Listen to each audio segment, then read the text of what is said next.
All the horrors of a Vikings-Bears game, but this time on primetime Monday Night Football. Let's get into it. It's Crossover Thursday.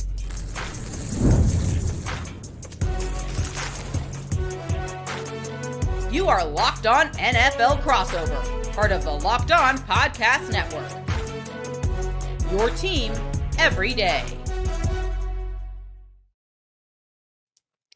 What's going on, Vikings fans, Bears fans? It's Thursday. You know what that means. I am Luke Braun here with Lorin Cox, just like we were just 3 weeks ago. We just talked, Lorin. So welcome into... And it was what? And yet so much has changed in just those 3 weeks. And yet so much has changed. So welcome into Crossover Thursday, brought to you by Prize Picks. Download the app and use code LOCKEDONNFL to win $50 instantly when you play $5. On this Crossover Thursday, we got some catching up to do. Things have changed a little bit in Chicago. I think we got to talk a little bit about some of the things that went down in that game in Soldier Field, how maybe things might be different. And the Vikings are favored by a touchdown right now, so what needs to happen for there to be an upset? But Lorin, let's just get to the headlines right now. How you doing? Not well. Probably, but you know, this whole thing has just been, you know, like you fire your head coach and you're thinking, okay, maybe it's not going to fix everything, but you can at least get that one game bump of like, hey, everyone rallies around the new coach and hey, you would think, and then you peter back out. But the exact opposite seemed to happen for the Bears. And I don't necessarily think that's a reflection of like, oh, does that mean they shouldn't have fired Matt Eberflus? No, I just think it's a reflection of how many more problems there are in this team than just what the head coach was, which I agree was part of the problem and needed to be changed. But they just didn't have that real spark of energy against the 49ers, and you wonder if they're going to be able to find it again over the final 5 weeks. It was funny. So we have a show called the Minnesota Football Party here at Locked On with Arif, who you know, and Sam Ekstrom and Luke Inman. And we have a betting contest where we were all fighting over who got to take the Bears for the interim coach bump. Like 3 of us wanted it, and it ended up losing. So come on, but I didn't get it, so I'm thankful for that. So I guess I'm trying to like parse this out in just the timeline, right? So Shane Waldron fired, good. That worked. Thomas Brown came in better. Caleb's doing better. That seems to work. So promoting him to OC works, and then promoting him to head coach just like does not work. And it's only been one game, but like what like, was there an answer here to reorganizing the staff? I mean, I know how you felt about Matt Eberflus and how he had to go. Was there maybe a different answer that we could be looking for, or something that they could still find in the way that they organize everyone's responsibilities that make the Bears more formidable and play up to their talent level?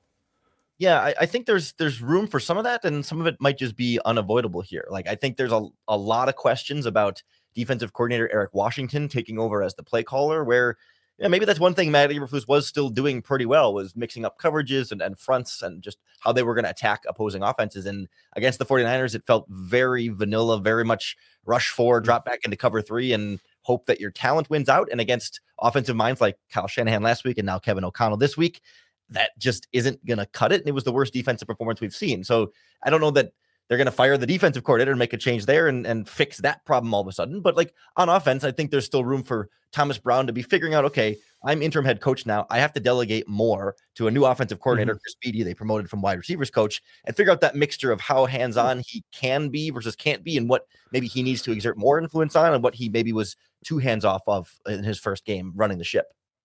Now, Chris Beatty is from Pitt originally, right? Because he coached Jordan Addison. He's like Jordan Addison's ride or die, I think. I didn't realize that connection was around. I know he was the the Chargers wide receivers coach the last few seasons. He was back at Pitt in 2019 and 2020.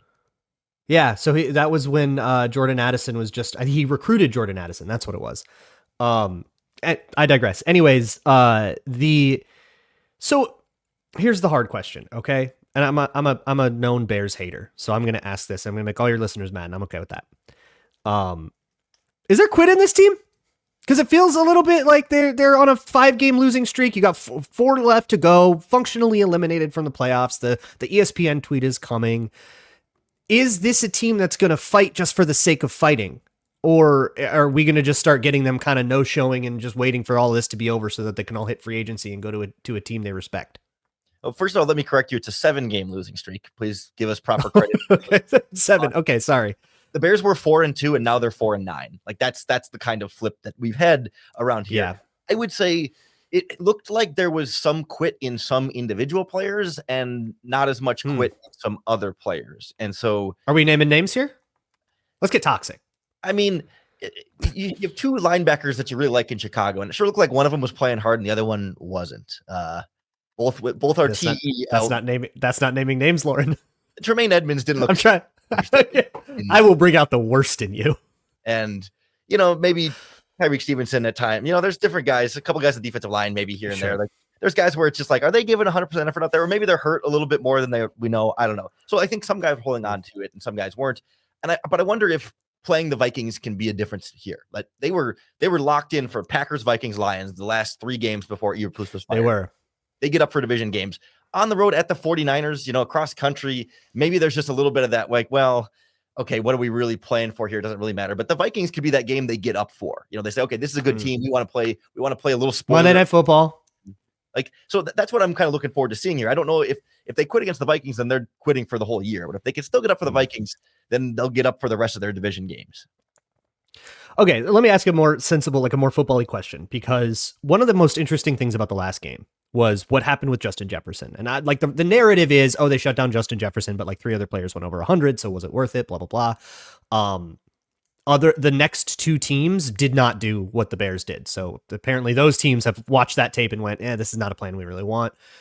But we'll see what the Bears do. But it was so interesting that they essentially locked off Jalen Johnson. So they played like cover 3, locking off one of the sides. And essentially it's cover 3, but one of the sides just turns into one and it is man coverage.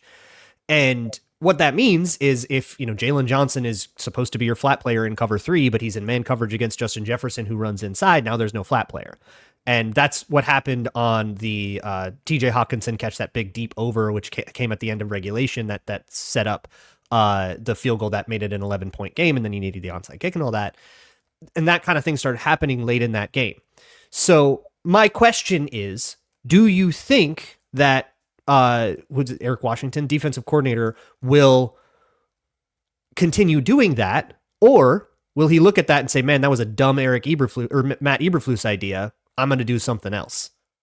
It's hard to have a lot of faith in him at this point with such a small sample size, I should say, but coming up with something totally new and innovative. I think he's still sort of getting his feet underneath him as a play caller. It's something he did very, very briefly long ago when he was the Carolina Panthers defensive coordinator under Ron Rivera, but it's been like a decade or so since he's been a play caller. So I'm not necessarily expecting him to come out and try and reinvent the wheel a little bit here in terms of like, here's a new way we can attack the Vikings and try and shut down Justin Jefferson, because I do think they look at it and say, man, they got absolutely gashed by Jordan Addison and TJ Hawkinson. So what did you really accomplish there, especially when you had a couple pass interference penalties that Justin Jefferson drew, and that's 30 plus yard added there. So like, I don't know that it worked. Difference between a 70-yard game and a 20-yard game. Yeah.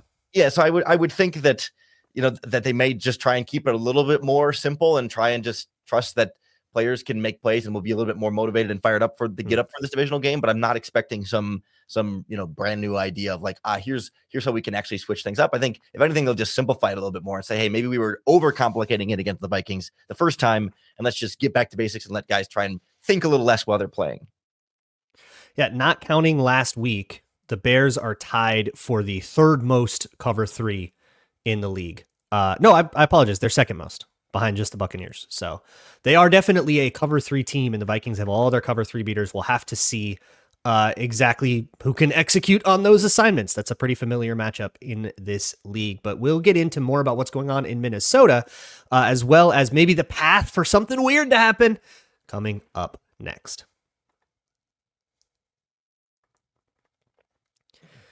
This episode of the Locked On Crossover is brought to you by FanDuel. FanDuel is America's #1 sports book, and that's because right now, if you're new, you can get $5.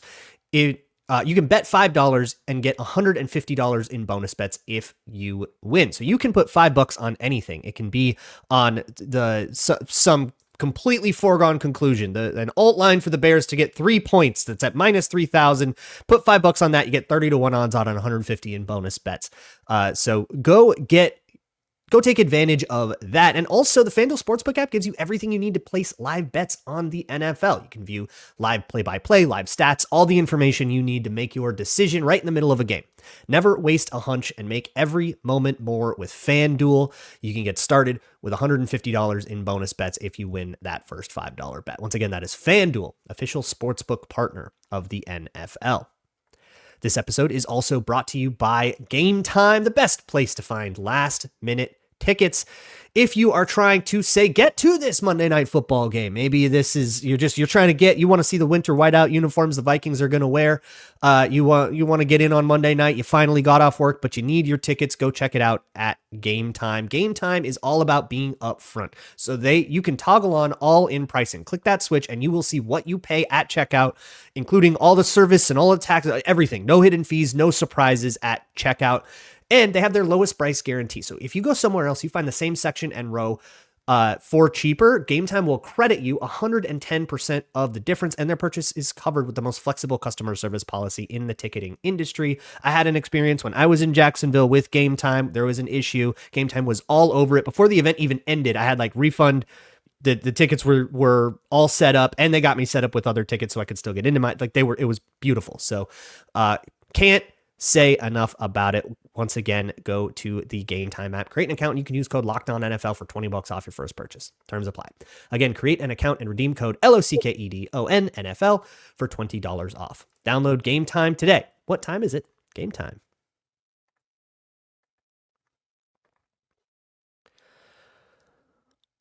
So, Lorin, coming off of the week, 12 game against the Vikings, where this almost miraculous comeback happens. Probably the wildest game the Vikings have had this year. And feeling like, gosh, you were just right there, huh? How do you feel about this matchup? I mean, it's in Minnesota this time. It's prime time. That always makes things a little different. And things in Chicago are a lot different than they were 3 weeks ago.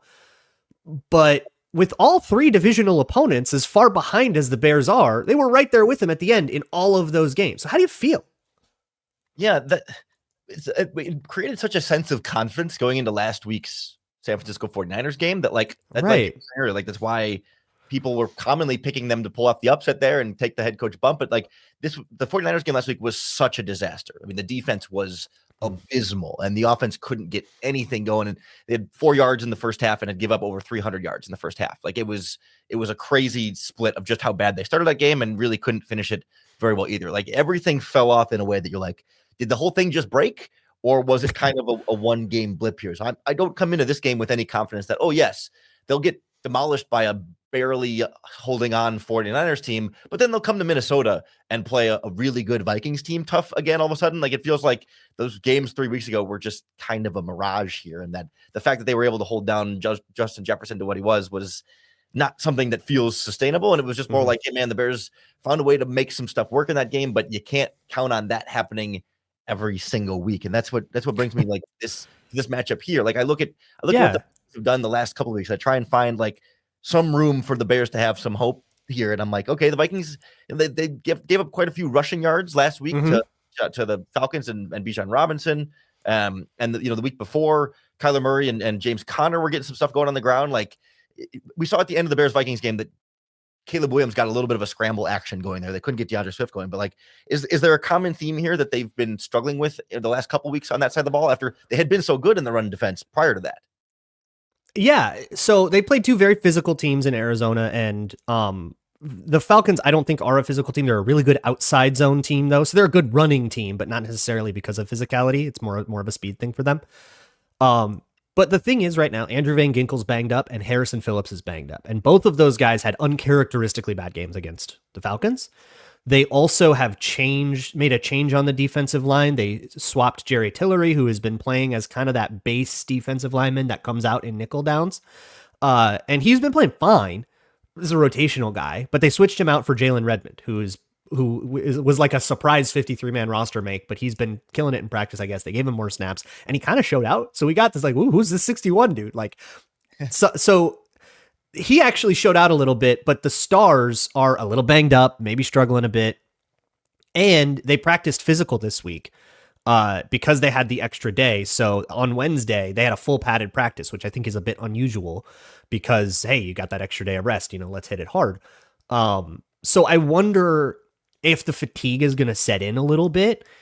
But the key to the problems, I think, kind of came up front there. They're also missing Ivan Pace. He got hurt in that Soldier game. He's on IR. They're like hoping he's back for the playoffs. So they're not expecting him back for a bit yet. And so they have Jamin Davis, the old first round pick that was on the Packers practice squad before, is maybe taking some of those snaps, or Kamu Grugier-Hill, or they've had Josh Metellus just play the job. And so they just are in dime. So it's a smaller defense all of a sudden. And, replacing that linebacker has been a bit of a bugaboo all year. So I think there are worlds here. If you can hit the inside, if Harrison Phillips is still not himself, double team him, wash him out, get yards right up those A gaps, like that could absolutely be there.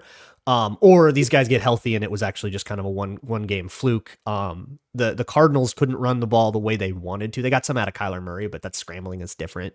And that's more of a Caleb question, right? But in terms of just the running, I don't know. If you can widen out Andrew Van Ginkel because he's not himself right now, then you can get that B gap. DeAndre Swift gets through it. I think some of the most explosive Bears plays of the whole season came on that kind of play.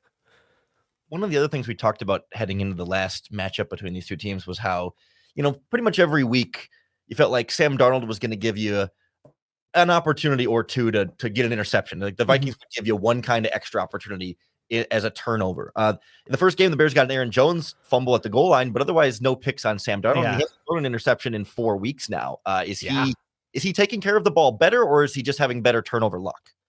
No, he's taking care of it better. I would have to look at like a turnover worthy play metric or something, but I would guess that is down too.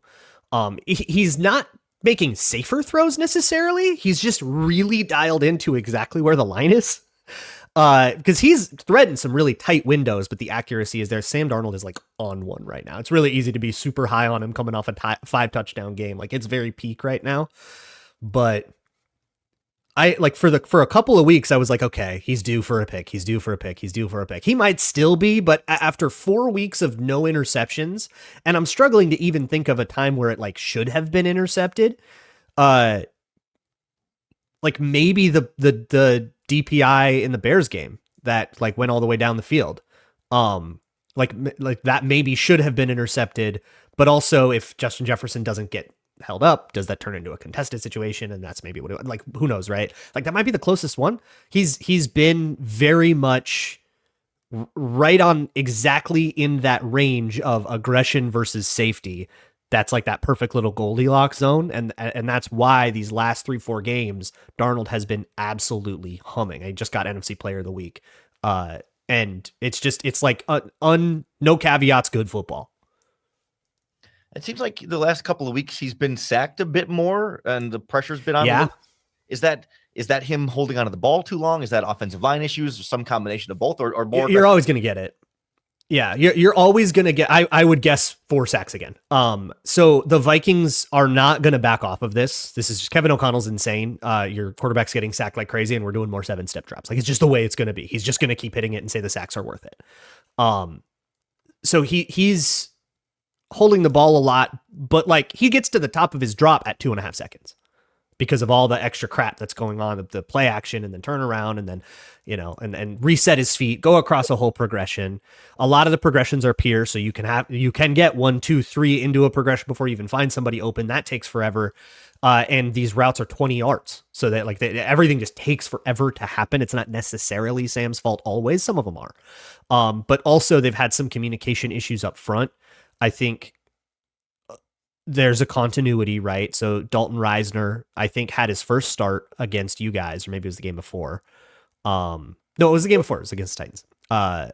But he's still starting, and there's communication there. He also is just susceptible to a bull rush. So if like Gervon Dexter is a good bull rush, you can walk that guy back. You can walk Bradbury back too. You just got to find him one-on-one.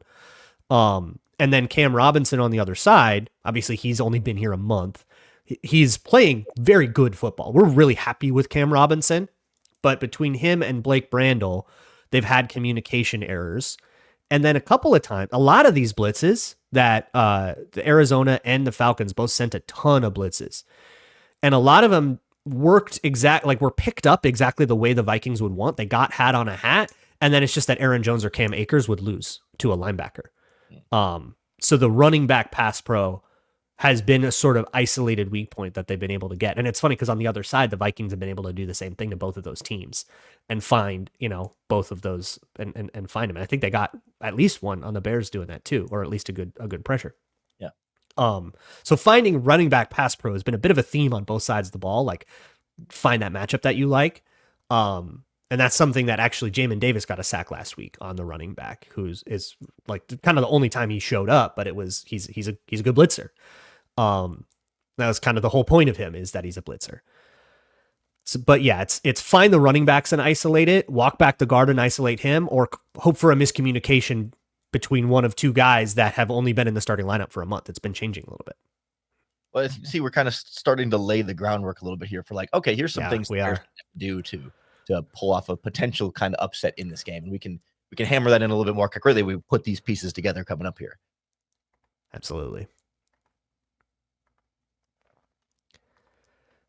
This episode of the Locked On crossover between Locked On Vikings and Locked On Bears is brought to you by Built Rewards. Thanks to Built, you can now earn points on rent payments, just like you would with a credit card. Paying rent comes with serious perks, and it's completely free to join. You can earn valuable Built points on your rent and everyday spending at no extra cost. You can redeem points for flights or hotel stays or even future rent payments. There are over 500 airlines and 700,000 hotels in their program, so the possibilities are endless, and there are unique experiences exclusive to Built members. So if you're sick of just watching that rent money go down the drain, you want something back for it, check out Built Rewards. You can start earning points on the rent you're gonna pay anyways by going to joinbuilt.com/lockedonnfl. That's joinbilt.com/lockedonnfl. And make sure to use our link so they know we sent you. Don't wait. Start earning rewards today.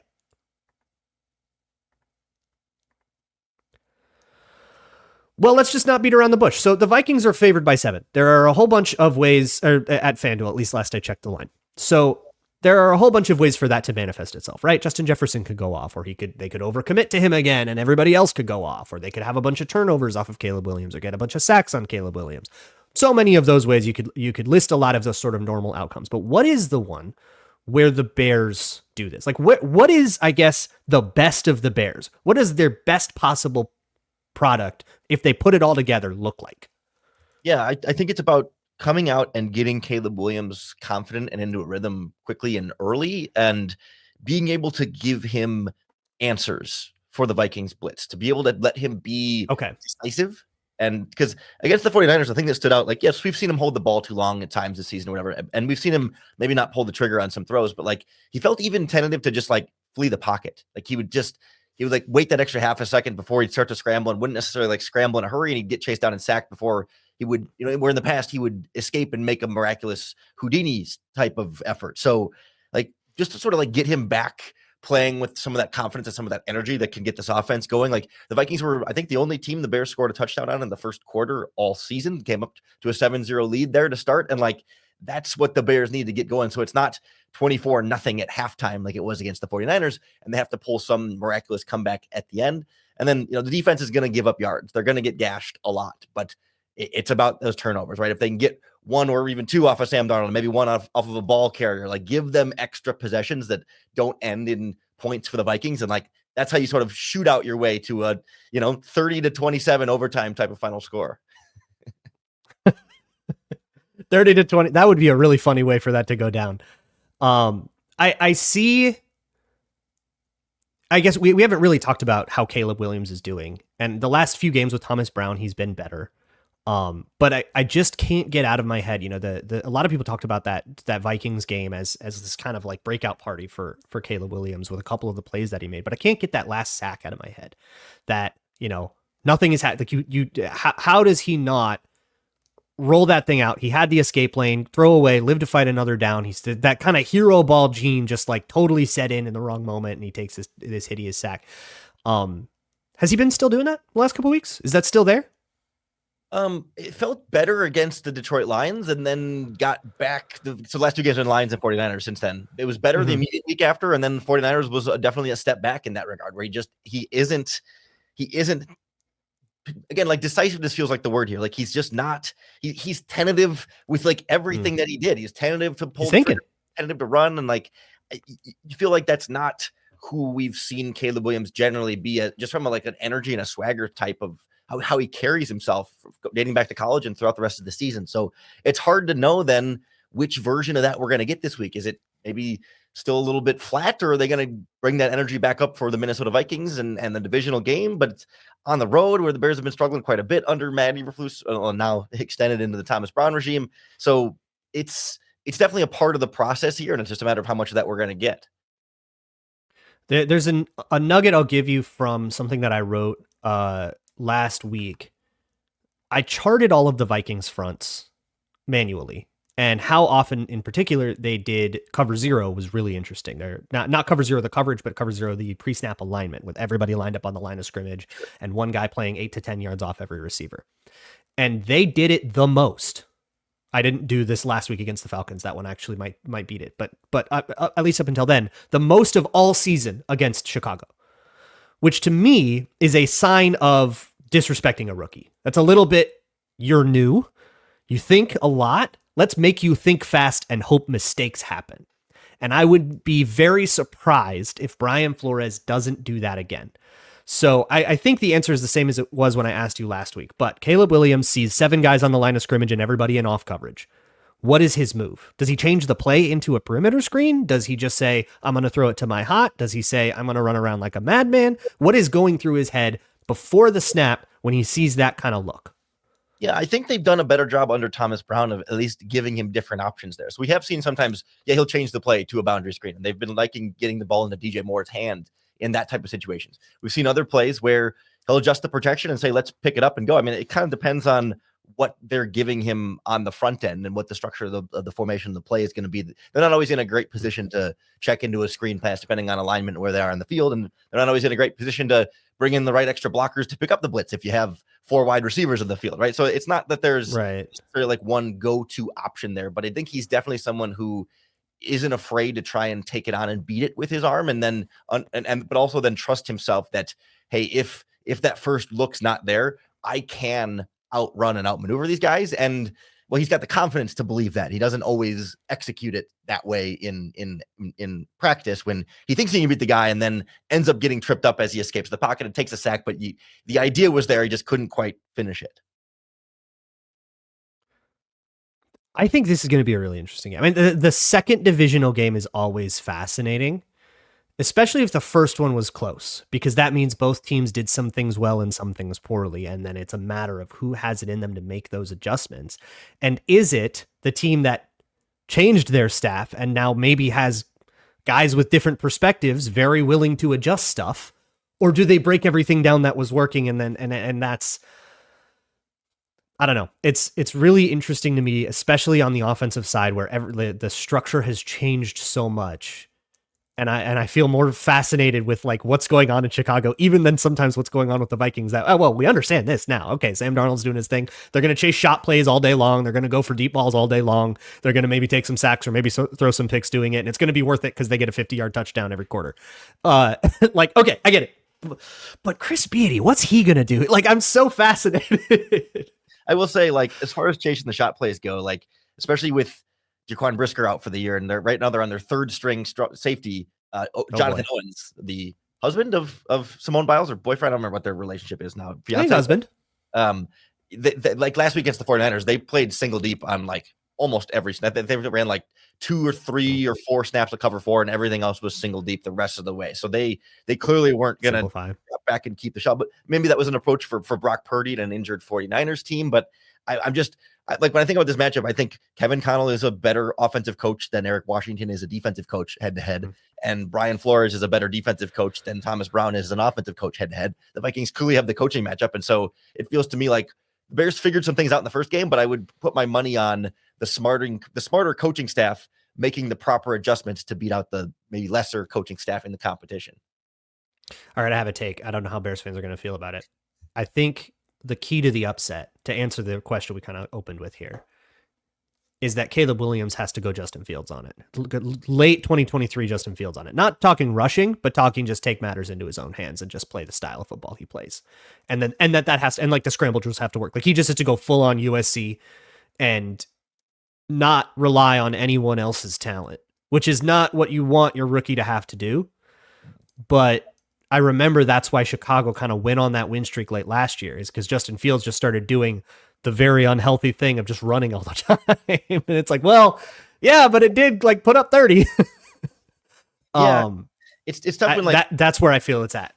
I agree with you, because like you even look back to last week against the 49ers, and there's still spacing issues and in terms of route concept stuff, where it's like you can't, when timing is not there. It's like a rookie's not going to have that dialed in, but also like Keenan Allen's not as fast as you wish he was, you know? Yeah. So when you can't count on the built-in structure of the play, then it takes you creating magic by yourself. And that feels like what it would have to take for Caleb Williams in this game. And as you said, like, you don't want to put him in that position. He was able to do some of that against the Vikings the first time, so maybe he can do it again. But I just kind of get the feeling like they kind of gassed out on a lot of what was in the tank there for Caleb, and that the rest of the year is going to fizzle out a little bit more. I'm going to see preseason Bears defenses and offenses. That's what it felt like last week. Well, so here's the deal. Bears fans, if you're interested in learning a little bit more about how the Falcons ran the ball so well on the Vikings, listen to yesterday's Locked On Vikings. I had Pete Bursich on, who played for the Vikings. He does color now for the Vikings on the radio. He had really interesting insights on how all that stuff worked.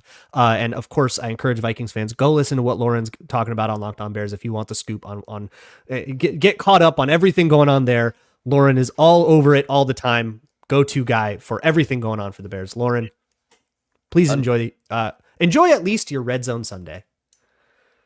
I will try my best, but it's going to be a late Monday night, and I don't know if I don't know if we'll get to bed late and feel like, oh wow, that was worth it, or if it was just like, well, all right, another merciful week comes to an end.